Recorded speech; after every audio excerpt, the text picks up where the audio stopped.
Thank you, Herbert. Good morning, ladies and gentlemen. I am pleased to be here and that Africa Investor continues to hold these events on Africa's investment climate.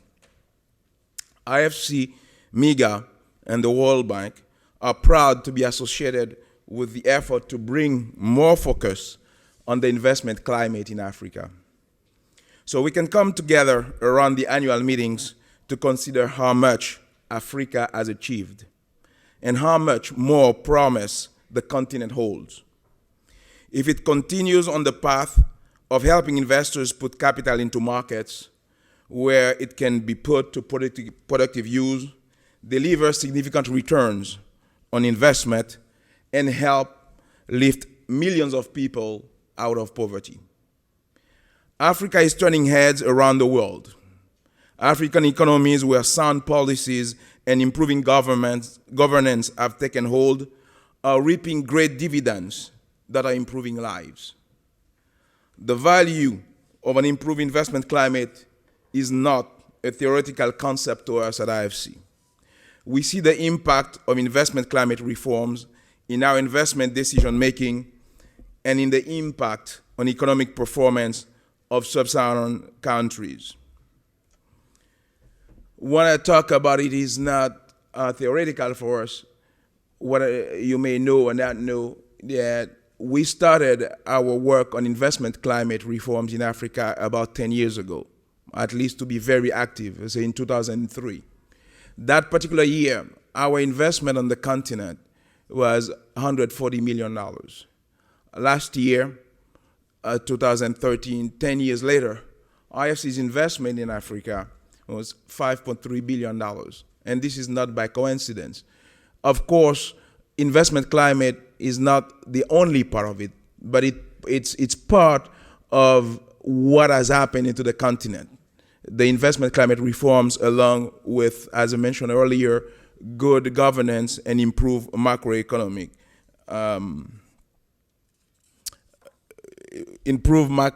measures taken by the various governments.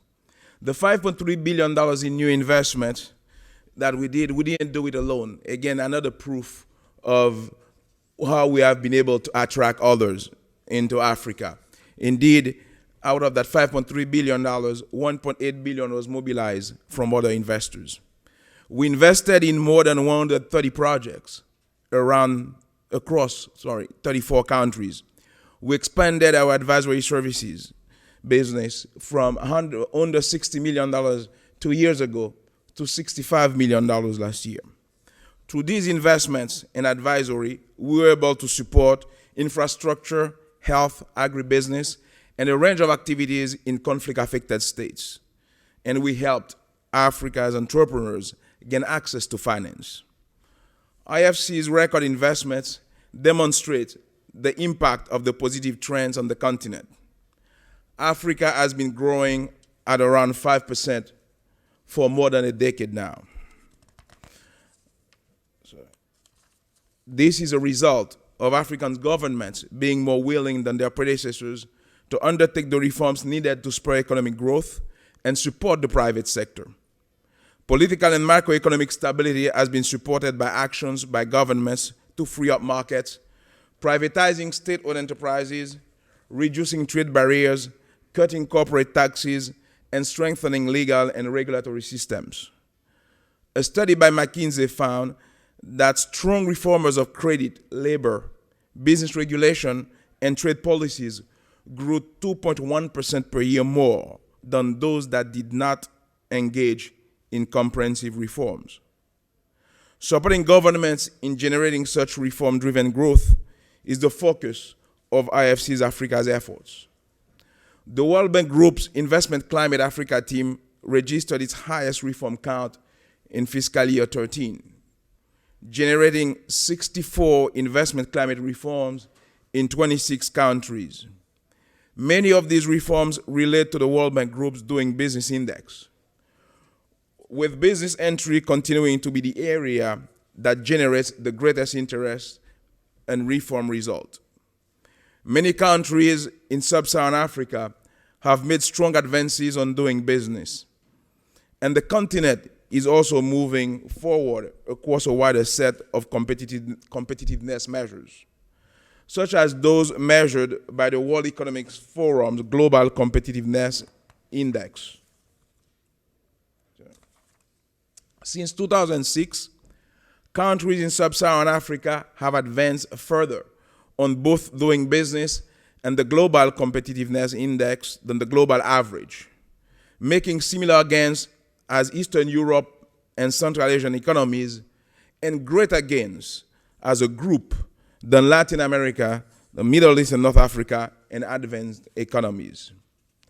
The progress made by Sub-Saharan Africa on investment climate reform bodes well for the transition that African economies need to make to diversify away from factor-driven growth towards efficiency and eventually innovation-driven growth.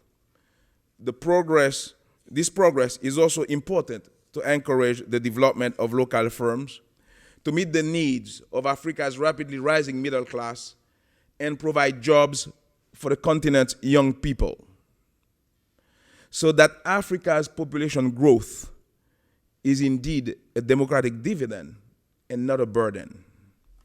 Much has been accomplished, but much more needs to be done. Change is also required beyond the typical areas of investment climate reform.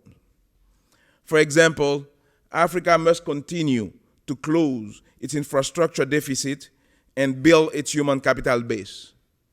Access to finance also remains a debilitating business constraint, with 45% of firms in Africa scoring it as a major constraint in the World Bank's enterprise surveys, the highest in the world compared to 27% in South Asia and 17% for East Asian economies. IFC and the World Bank Group are increasing the focus of its reform work with African governments, beyond business regulations toward the needs of specific sectors, developing targeted interventions that will unlock growth opportunities in key industries such as power and agriculture. After many years of very high growth at IFC in Africa, we have become accustomed to saying that the best is yet to come for this continent. Looking out at all of our incredible friends and partners today, I know that this is true. We look forward to making the most of this time in Africa to do more for development and creating shared prosperity, so that the best days for the people of Africa will surely lie ahead. I am looking forward to hearing from you, government and private sector investors.